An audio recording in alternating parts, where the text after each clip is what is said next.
Muito boa noite. Está começando pela rede CNT de televisão o Jogo do Poder, um espaço aberto para a discussão política. Nós aqui da CNT acreditamos que o debate, o contraditório, é ponto de partida para o exercício de um dos direitos mais fundamentais, o de ser informado com absoluta correção e transparência. Esse é o propósito, esse é o objetivo final aqui do Jogo do Poder, que tem o enorme prazer de receber nesta noite o presidente regional do Solidariedade, deputado Áureo Ribeiro. Boa noite, deputado.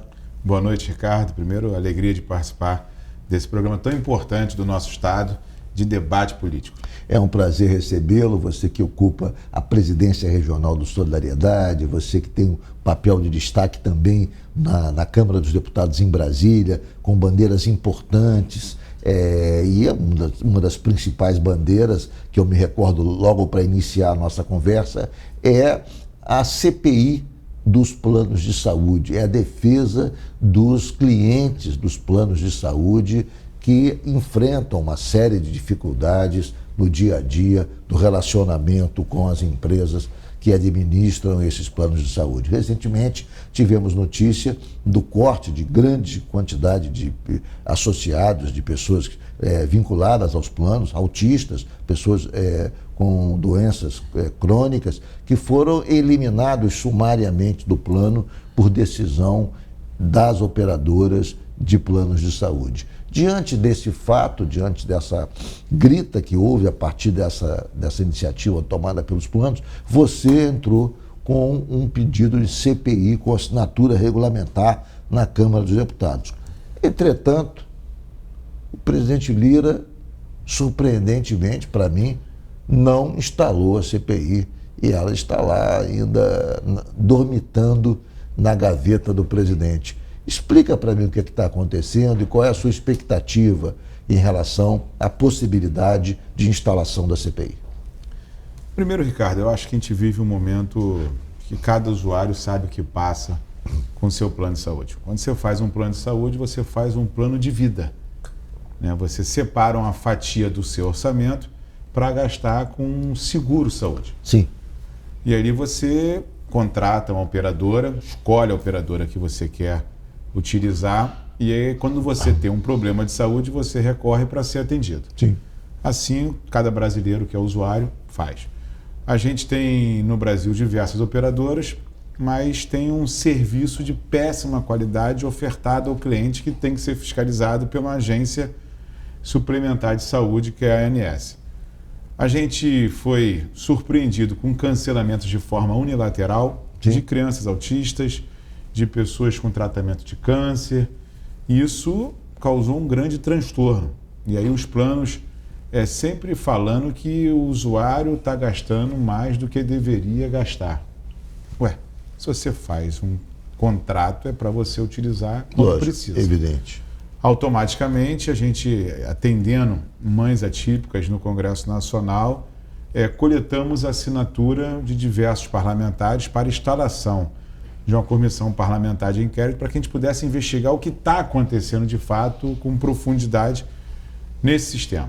A gente teve uma coisa que é surpreendente na Câmara, Ricardo. São 310 assinaturas. É mais do que você precisa para aprovar uma PEC, uma emenda constitucional, no Congresso Nacional. É incrível que com esse tipo de adesão, com esse tipo de apoio, ainda assim a CPI dos planos de saúde não é instalada. Isso mostra, a meu juízo, que há um lobby muito grande das operadoras de plano de saúde junto à direção da casa, deputado. A gente fez o nosso papel, ela tem um requisito regimental, legal, 310 assinaturas, fato determinado, que é o que precisa para a CPI. Os planos de saúde acusaram o golpe, como vamos falar assim, reuniram logo com o presidente Lira, fazendo uma proposta de não cancelar mais, mas esquecendo que já tinham cancelado milhares e milhares de usuários e, infelizmente, quem está pagando essa conta são pessoas em tratamento de câncer, são pessoas autistas que têm sofrido. No Rio de Janeiro, inclusive, o deputado Fred Pacheco instalou uma CPI com o apoio do presidente Bacelar para apurar. Tentaram também criar problema, tentaram ir à justiça para impedir a instalação da CPI no Rio, mas perderam esse round. Quero dar os parabéns à Assembleia Legislativa pela instalação da CPI, é fundamental abrir essa discussão.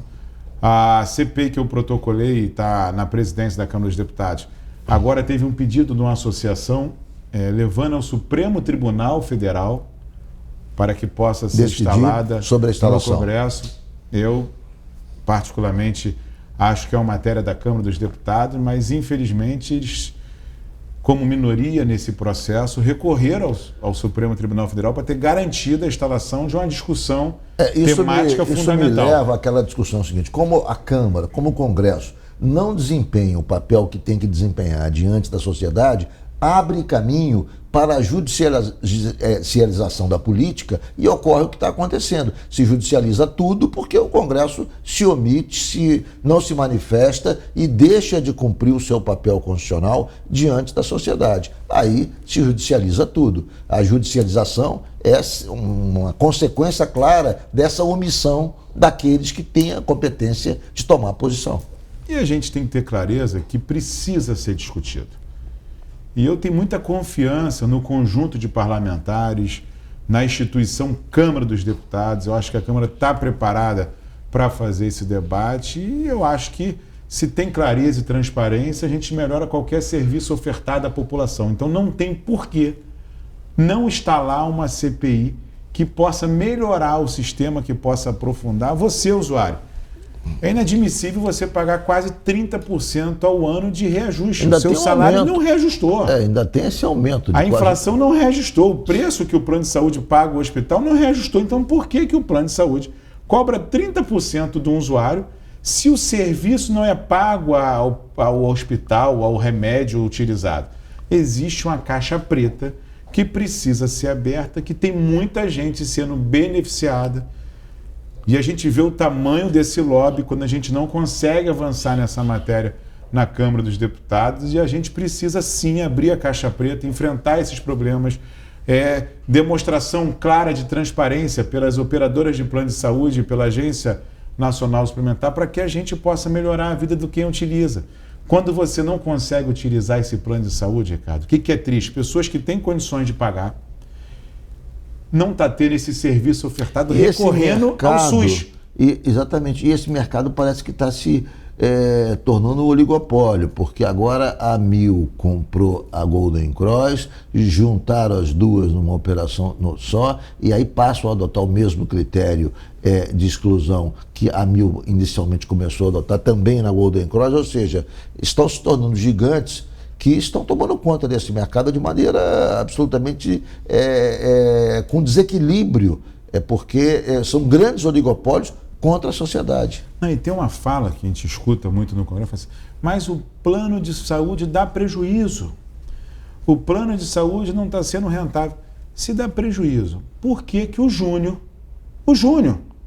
dono da Amil, que hoje é dono da Amil, que era dono da Qualicorp, isso, que teve alguns problemas já na sua ficha, comprou a Amil, se dá prejuízo. Eu nunca vi alguém querer comprar, pagar bilhões de reais numa empresa que dá prejuízo. Então a gente tem que esclarecer a população brasileira, a gente tem que cuidar de cada brasileiro que é usuário de plano de saúde, e a gente tem que garantir um serviço de saúde de qualidade, tanto na privada quanto na pública. Agora, quando você tira quem tem condições de pagar e coloca esse cara no serviço público para tratar um câncer, você está tirando a oportunidade de pessoas que precisam utilizar do serviço público porque fica engarrafada. E aí fica aquele jeitinho brasileiro de quem tem mais poder pedir, passar à frente de outro. E isso é muito triste. Sem a gente falar, vive nos dias de hoje isso. Que os planos individuais acabaram. Você tem que fazer plano sempre através de entidades, através de se vincular a algum tipo de entidade de classe para então se associar em planos coletivos. As operadoras não aceitam mais os planos individuais. Da legislação. Então, a gente tem uma legislação que está há 18 anos, Ricardo, sendo discutida uma nova regra. E assim foge da ANS. Foge da ANS. Quer dizer, são muitos ardis, são muitas jogadas que esses planos fazem à luz do dia, todos estão vendo, e o Congresso não pode tomar iniciativa nenhuma. E o triste, tem 18 anos, matérias sendo discutidas de plano de saúde, a gente não avança. Isso é ineficiência do Congresso Nacional, isso é triste, porque a população brasileira deposita na gente a esperança de a gente ter uma saúde de qualidade, e a gente está deixando de fazer o nosso papel. A Câmara perde matérias importantes. Essa é uma matéria que eu destaco que é muito importante a gente discutir, para discutir matérias que não são importantes na vida de cada brasileiro. Né? Eu sou autor de pacote de segurança pública para a gente enfrentar no Rio de Janeiro. Sobre isso. E a gente não está discutindo matérias importantes. É. E blindando a empresário, qual é o papel da Câmara? É esclarecer e acabar com a caixa preta. Vamos fazer um rápido intervalo. O Jogo do Poder volta já já. Hoje com o deputado Áureo Ribeiro, presidente regional do Solidariedade. Voltamos com o Jogo do Poder, recebendo aqui o deputado Áureo Ribeiro, presidente do Solidariedade. Deputado, ainda só para fechar o assunto plano de saúde, que é um assunto muito palpitante, a gente vai ter que mudar de tema, a gente não pode fazer um programa monotemático, mas o fato é que, diante das suas posições claras em favor dos associados, dos clientes, dos usuários de plano de saúde, das críticas contundentes que o senhor tem feito, essas operadoras o procuraram para prestar esclarecimento, para explicar o que está acontecendo, ou nem se manifestaram, nem quiseram conversa? Eu fui procurado pelas operadoras, mas eu fiz questão de não recebê-los e vou receber agora protocolando audiência pública na Comissão de Fiscalização Financeira e Controle da Câmara dos Deputados, para que esse tema seja público, as reuniões sejam públicas com participação da sociedade civil. Não dá para atender em particular, no momento que você protocola uma CPI no meu gabinete. Então eu faço questão de recebê-los, mas na audiência pública com a participação da sociedade civil. Isso vai ser quando? Tem previsão? Já está aprovado pela Comissão de Fiscalização. Estou pedindo para marcar nessa volta, acabar a eleição, a gente marcar no Congresso Nacional, na Comissão de Fiscalização. Por falar em eleição, como é que está o Solidariedade nessa eleição? Que tipo de avaliação o senhor faz do desempenho do Solidariedade na eleição no Brasil, mas especialmente no Rio de Janeiro, onde cabe ao senhor o comando da legenda?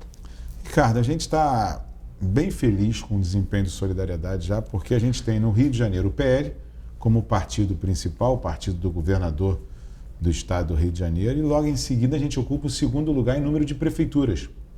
Quantas prefeituras? 15 prefeituras. 15 prefeituras? É expressivo. Um número bem expressivo para o Solidariedade, tem melhor atuação no Brasil, no Rio de Janeiro. E a gente vê de forma clara e objetiva as prefeituras que a gente está disputando novamente, a gente liderando todas as pesquisas de serviço de entrega à população, e a população feliz com os nossos prefeitos, os nossos vice-prefeitos, nessa discussão diária. A gente tem um desafio, que é esse diálogo com a população. A eleição é o momento em que cada prefeito expõe o seu trabalho, cada candidato expõe as suas propostas. A democracia nos permite isso. Eu fui um parlamentar que lutou muito nesse momento, que a gente teve instabilidades com a democracia, para que a gente tenha garantido a oportunidade de escolha de cada morador, de escolher a melhor proposta. E eu não estou falando aqui, Ricardo, de uma forma bem clara, de direita e de esquerda. Eu estou falando da vida de quem mora no município, do abastecimento de água, da limpeza pública, do serviço de saúde, né, do que impacta do serviço ofertado na educação, da merenda escolar, porque quem mora no município ele não está preocupado com essa discussão ideológica, mais nacional. Ele está preocupado com quem é o zelador da cidade, quem vai cuidar da iluminação, do buraco. E a gente tem feito isso com muita clareza, né? O Solidariedade é um partido de centro, a gente é aliado do governador Cláudio Castro aqui no estado do Rio de Janeiro, a gente é aliado do presidente Lula em Brasília, a gente tem o apoio dado à reeleição do prefeito Eduardo Paes, a gente tem coligações nas 92 cidades do Rio de Janeiro, tanto com direita, tanto com esquerda, entendendo qual o melhor projeto de cidade. Quais são os principais municípios? Eu vou falar um pouco da questão do Rio de Janeiro, que recentemente, inclusive, deu margem a grandes especulações sobre rompimento seu com o governador Cláudio Castro ou não, demissão da sua irmã da Secretaria de Cultura. Enfim, foi uma polêmica grande que tivemos semana passada. Mas quais são os municípios que você acredita que cita para a gente aqui, aqueles que você pode citar, acredita que o Solidariedade pode ser bem sucedido aqui no Rio? Vamos começar descendo lá, São Francisco do Itabapoana. Lá a gente é uma campanha de sucessão, a gente vai ser bem sucedido, a gente está muito bem com a Yara Cinti, uma professora, que é candidata a prefeita. Eu vou no município depois, Cantagalo. A Manuela é a candidata a prefeita, hoje lidera todas as pesquisas. Desço um pouquinho, vou a Macuco. Macuco. A Michele Bianchini é a prefeita da cidade, candidata à reeleição. A Soraya, em Rio das Flores, que já foi prefeita e é candidata a prefeita da cidade. Então, eu estou falando aqui só de mulheres. Tem um universo grande. Que por sinal, muitas mulheres, hein? Mulheres fortes. Estou falando de São Sebastião do Alto, né? Que também é uma candidatura de mulher que a gente lidera as pesquisas. Quantas mulheres tem candidatas pelo Solidariedade? A gente tem possibilidade de eleição de 5 mulheres. Olha agora, né? Liderando pesquisas. E a gente tem uma também muito especial, que é Barra do Piraí, que é a Kátia Mitch. Kátia Mitch, eu sei, é vereadora. A Kátia foi uma vereadora muito importante da cidade, de oposição. A Kátia lidera todas as pesquisas de opinião, ela está muito bem colocada. Conseguiu juntar um timaço, Ricardo. Ela juntou o Maécio, que já foi prefeito, juntou o Babo, juntou o doutor Júnior da cidade, que era candidato a prefeito, juntou o Cristiano, que hoje é o vice-prefeito na chapa dela, juntou a Nádia, então ela fez uma aliança por Barra do Piraí, que é muito importante. A gente tem o Dudu, lá da cidade de Itatiaia, que tem Penedo, que tem a cidade bonita, que também lidera as pesquisas. Então a gente tem prefeituras hoje que a gente está disputando com muita chance de eleição, mas com um projeto também de mudança, de esperança, de olhar. Dudu já foi prefeito, né? Dudu já foi prefeito 3 vezes. Dudu já foi então vai disputar novamente a eleição. E a gente está com essa expectativa de o Solidariedade sair fortalecido, não só nos prefeitos, mas também nas vice-prefeituras, como tem, eu cito aqui, Ana Sagário, filha do Sagário, que foi prefeito de Itaguaí, é vice do Donizete. A gente tem o Rominho, que é vice da cidade de Pati, o prefeito também é nossa, chapa puro sangue. Então a gente está com a expectativa boa e também com os nossos vereadores, né? O Solidariedade hoje tem cerca de 110 vereadores no estado do Rio de Janeiro. A gente tem expectativa de ir para 130 vereadores. 130. Na capital tem, como é que fica a situação na capital? A gente vai ter, se Deus quiser, 3 vereadores, liderado pelo doutor Gilberto, nosso vereador. E tem muita gente disputando a vaga. A gente tinha 3 vereadores já, só que a gente abriu mão de ter 2 para poder ter 3, numa disputa bem sadia, de todo mundo disputando a vaga com muita igualdade. A gente acredita numa eleição muito bonita na cidade do Rio. Essa eleição na cidade do Rio, na qual você se posicionou a favor do Eduardo Paes, trouxe agora, recentemente, semana passada, uma polêmica muito grande. Porque o governador Cláudio Castro, diante de críticas feitas pelo prefeito Eduardo Paes à sua política de segurança pública, foi para o confronto com Eduardo Paes e exigiu que todos os seus aliados deixassem a coligação do prefeito. Chegou-se a dizer, inclusive, sobre a possibilidade de serem expurgados do governo, das posições que tem no governo, todos aqueles que não seguissem a orientação do governador. O senhor foi lá, conversou com o governador, nesse caso havia a possibilidade de exoneração da sua irmã, que é a secretária de Cultura do Estado do Rio de Janeiro. O senhor foi lá, conversou com o governador, o senhor condenou a posição do prefeito Eduardo Paes e parece que o assunto ficou superado. A pergunta que se impõe é isso mesmo? Está resolvido o seu problema com o governador Cláudio Castro? E mais, o governador aceitou que o seu partido continuasse na coligação de Eduardo Paes? Primeiro, a gente nunca teve problema. Eu estou 5 anos com o governador Cláudio Castro, a gente nunca teve nenhum problema.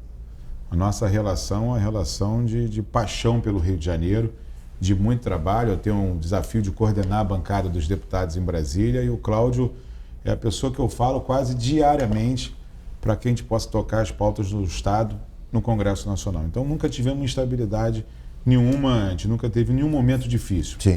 Segundo, minha irmã é secretária há 5 anos, né, de cultura, e a gente teve muita entrega à frente da cultura, e eu podia destacar aqui, eu sou um dos autores da Lei Aldir Blanc, junto com um conjunto de deputados, que foi fundamental no momento pandêmico a gente injetar recursos na cultura. Na cultura, exatamente. Eu sou autor do projeto que prorrogou a Paulo Gustavo, permitindo a gente levar o acesso a todos. A gente está falando de um pacote de 7 bi de investimento nacional.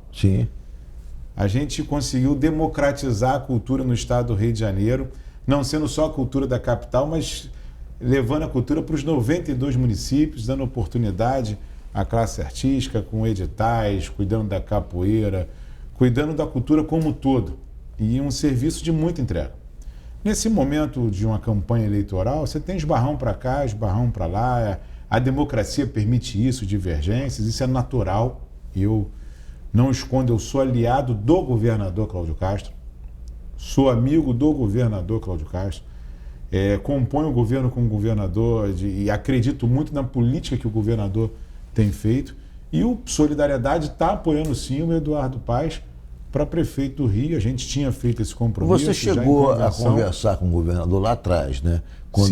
Antes de você firmar um compromisso com o Eduardo Paes, você procurou o Cláudio Castro para dizer que iria fazê-lo nesse sentido, né? Procurei, o governador autorizou a gente fazer essa junção. Foi o que eu falei, governador, palavra dada, como toda a minha história política de caminhada, é palavra cumprida.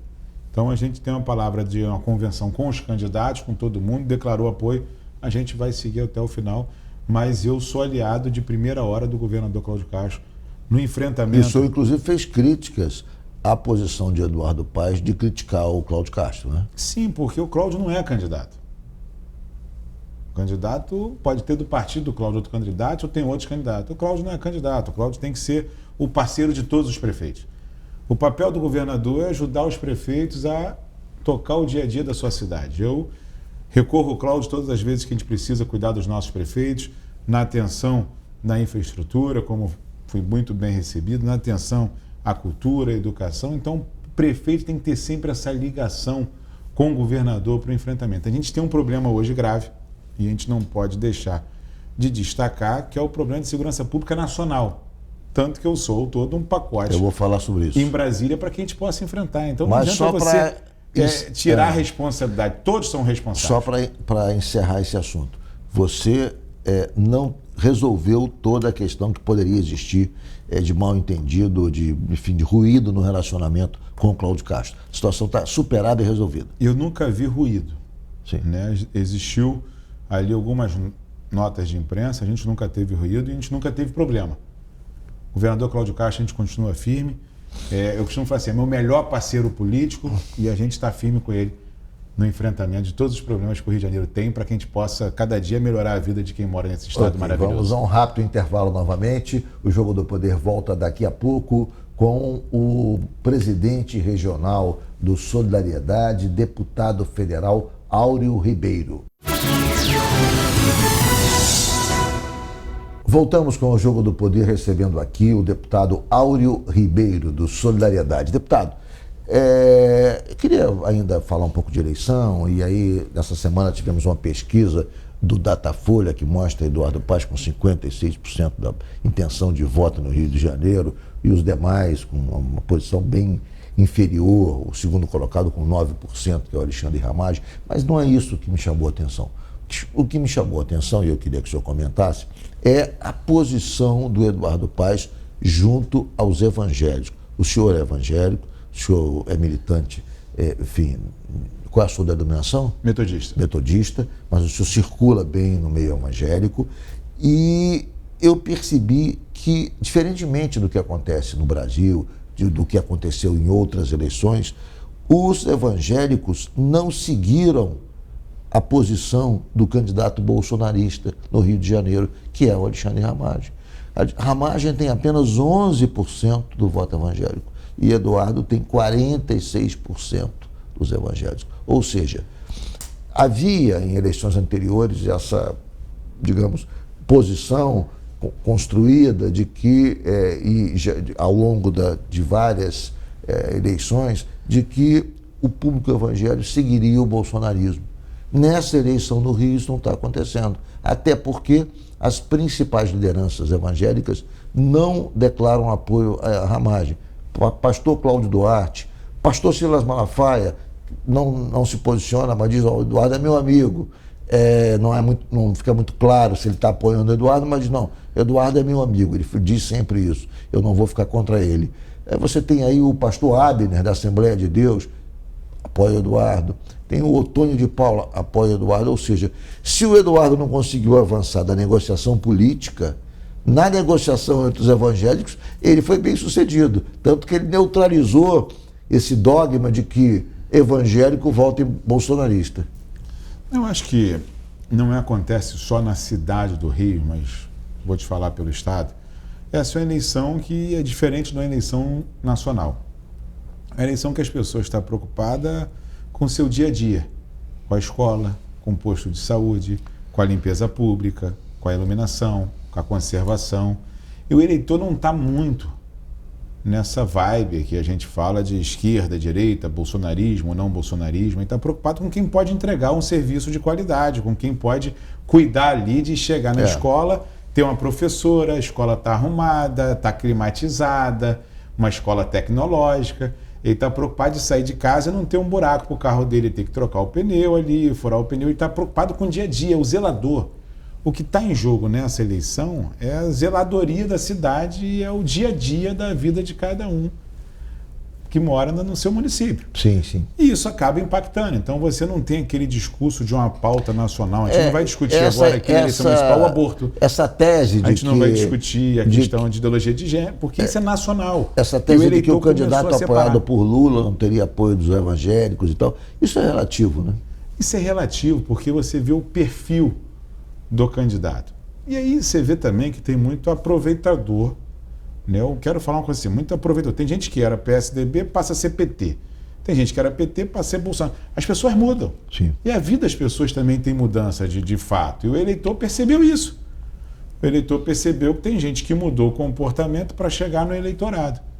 Ele também, o eleitor sabe o que quer, Ricardo. O eleitor, quando quer comprar pão, vai comprar pão na padaria. Quando quer carne, vai no açougue. Isso. Ele não... Você não vai enganar o eleitor. Sim. O eleitor faz as suas escolhas, as redes sociais você vê o passado, vê a ficha, sabe com quem você está falando, qual é a capacidade de realizar. E o povo evangélico não é massa de manobra. Ele é evangélico, mas o filho está na escola. Até porque 30% dos evangélicos votaram em Lula, né? Quer dizer, tem um percentual que votou. Até porque esse percentual é atingido pelos programas sociais, pelo Bolsa Família, ou seja, há uma interseção da base social do Lula com os evangélicos, porque ambos estão na base da pirâmide, ou seja, as classes populares onde o Lula é forte são exatamente as áreas, os segmentos em que também as igrejas evangélicas predominam. Então, a gente tem um grande problema hoje, que é o empobrecimento da população brasileira. Sim. A gente você vê o aumento real de pessoas utilizando transferência de renda, como o Bolsa Família. Sim. E outros programas que o governo possui, e isso acaba impactando diretamente no dia a dia da vida. Eu não acho que a eleição também começa hoje do Rio, as propostas começam a ser colocadas, começa a ir para o debate, você começa a entender cada candidato, o que ele representa, qual a proposta que ele tem para a cidade, ele vai expressando, né, o desejo que ele tem, ele colocando o que ele pode fazer e começa esse eleitor flutuar. Sim. O grande desafio, né, e graças a Deus por isso, o eleitor começa também a olhar o que ele quer de um prefeito. E ele sabe o que ele quer de um prefeito, sabe o que ele quer de um governador e de um presidente da República. Cada esfera tem seu papel, a gente vai discutir a zeladoria de cada cidade. E qual a sua avaliação sobre a gestão do Eduardo Paes? Eu acho que o Eduardo é um bom prefeito para a cidade do Rio. A aliança com o governo federal é fundamental para atrair investimentos. Os investimentos têm que chegar. Sim. Acho que essa discussão política do prefeito com o governador daqui a pouco se ajusta, tá? O governador é um cara que não viu, eu falo isso ele não, na hora de fazer os investimentos do Estado, ele não olhou qual partido que cada um estava. Ele olhou para o Estado como um todo, mas ali é a prefeita do PT, teve recurso do governo do Estado. Mas ali o prefeito é do PV, teve recurso do Estado. Eu acho que o governador olhou para esse Estado como um todo, como um grande estadista. Eu acho que essa discussão política está acalorada porque a gente está no meio de uma eleição. Sim. Daqui a pouco passa e todo mundo vai trabalhar junto para fazer a vida das pessoas ser melhor, para colocar condições, né, de saúde para todos. Então, esse debate político morre no dia 6 de outubro e a gente toca a vida para frente para fazer muito mais pelo Rio de Janeiro, que esse é o desafio. E você, depois de toda essa confusão, dessa polêmica, você, além de conversar com o Cláudio Castro, voltou a conversar com o prefeito Eduardo Paes? Eu posso falar para você que eu converso com os 92 do Estado. Até onde que a gente não é aliado, eu estou conversando. Porque o meu papel em Brasília, como coordenador da bancada dos deputados, de estar líder do meu partido, a gente acaba atendendo todo mundo. Né? Eu tenho uma frase que eu sempre falo, quando os políticos se entendem, quem é beneficiado é o povo. Okay. E a gente tem que se entender para o povo ser beneficiado. Então, não dá nesse momento para a gente não fazer o nosso papel constitucional. Eu estou lá para trazer investimento para o Estado do Rio de Janeiro, eu estou como deputado já por 4º mandato, na aliança entre direita e esquerda, mas entendendo o que é melhor para cada município, sim. Quem tem capacidade de realizar, quem tem capacidade de entregar, quem tem capacidade de melhorar o serviço público municipal, e a gente vai estar tocando, dialogando, mas sempre entendendo que o principal desafio é respeitar o dinheiro público, ter transparência na gestão e ter compromisso com a população. Vamos a um rápido intervalo. O Jogo do Poder volta já já. Voltamos com o Jogo do Poder, recebendo aqui o deputado Áureo Ribeiro, presidente do Solidariedade. Deputado, o senhor é autor de um pacote sobre segurança pública no Congresso Nacional, um projeto. Esse projeto versa exatamente sobre o quê? O que o senhor está propondo para ajudar o Rio de Janeiro, o Brasil de modo geral, mas nesse caso vai ajudar muito o Rio de Janeiro, que vive um problema crônico de falta de segurança, através dessa proposta parlamentar? Primeiro, eu tenho autoria de alguns projetos e outros deputados da bancada assinaram conjunto comigo, trabalhando o texto e a gente dialogando o texto com o governador Cláudio Castro de forma muito presencial conosco ali. A gente tem um grande problema de segurança pública nacional. Sim. Só que no Rio é um pouco mais grave, mais acentuado do que o Brasil. O grande problema é que o Rio não é fabricante nem de arma, nem de droga. Sim, sim. E essa droga entra pelo Rio, pelos portos e aeroportos. Então, se você for pegar isso, tem uma falha do Serviço Federal na segurança pública, porque quem fiscaliza porto e aeroporto é a Polícia Federal. Então, já tem um problema que tem que ser sanado.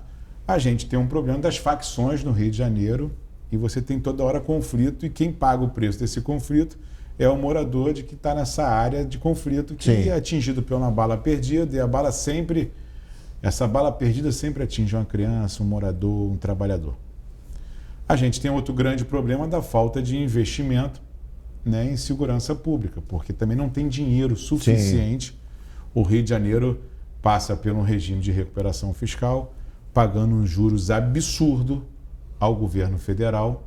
É um agiotagem que acontece com o Rio de Janeiro e a gente acaba faltando recurso para investir em áreas essenciais como da segurança pública que hoje a gente sofre. A gente também tem o papel dos municípios com as guardas municipais que precisam estar no dia a dia.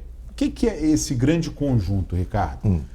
A gente tem um cara que hoje vai assaltar você saindo de casa, rouba o seu celular com um fuzil, com uma arma de guerra.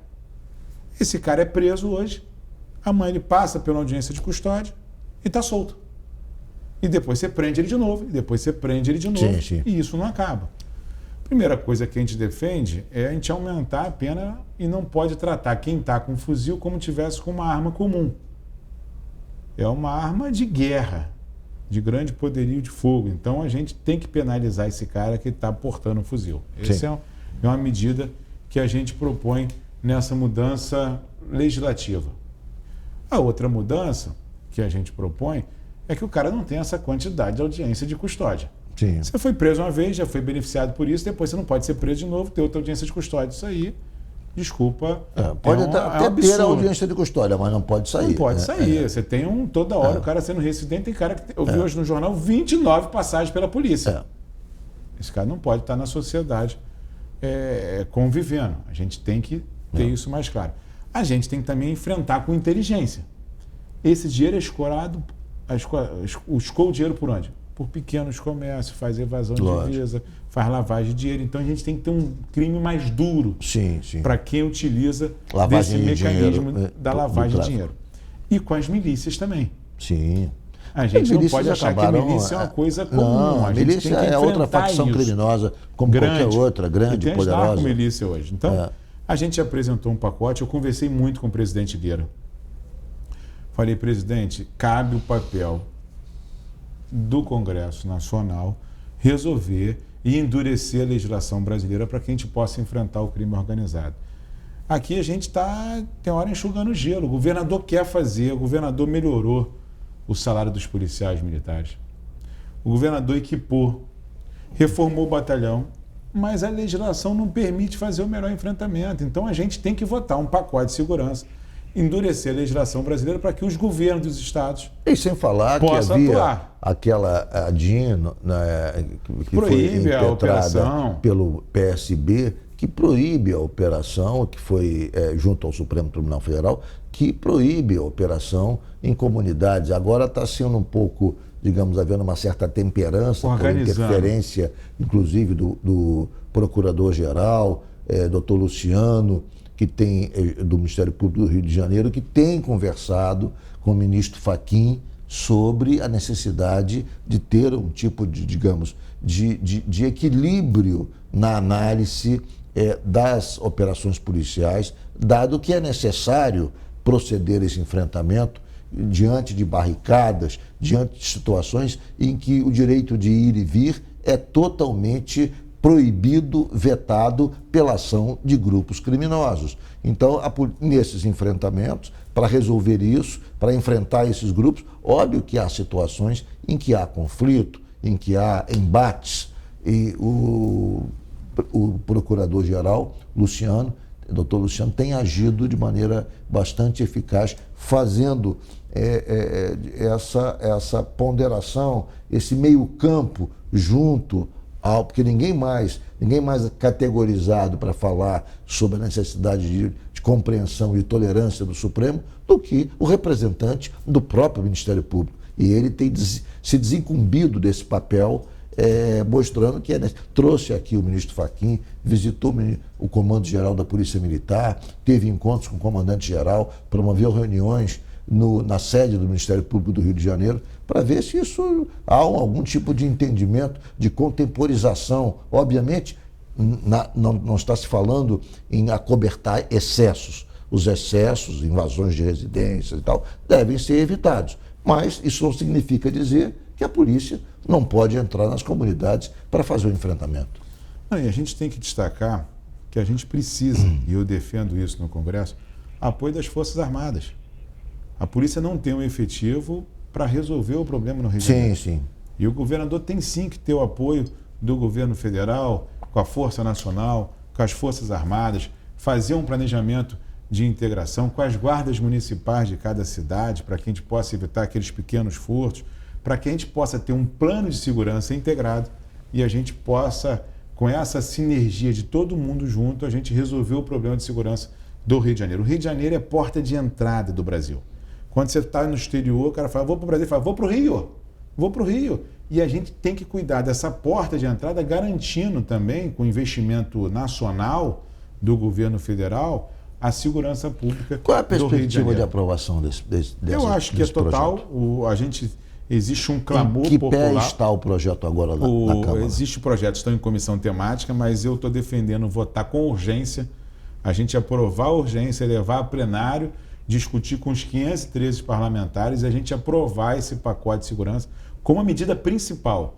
Se tem uma matéria que eu defendo hoje de aprovação no Congresso Nacional, é o pacote de segurança pública para que a gente possa enfrentar o crime organizado.